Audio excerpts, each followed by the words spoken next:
Goes to fish should face the sky.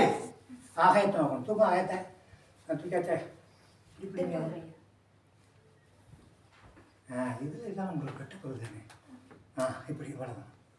வாங்க மேலே தூங்க. இன்னும் கொஞ்சம் மேலே படிச்சு தூக்கிங்க. இது போர்ஷன் யூஸ் பண்ணுறீங்க. பட்டுங்க தலையை தாக்கி மீன் தலை. Very good. தலையை தயார் சரி முடியுது.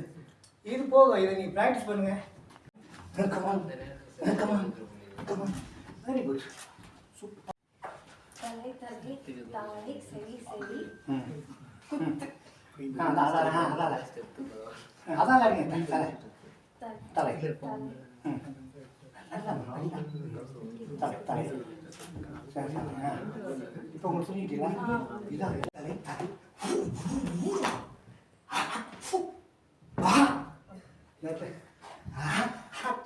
பயங்கரமான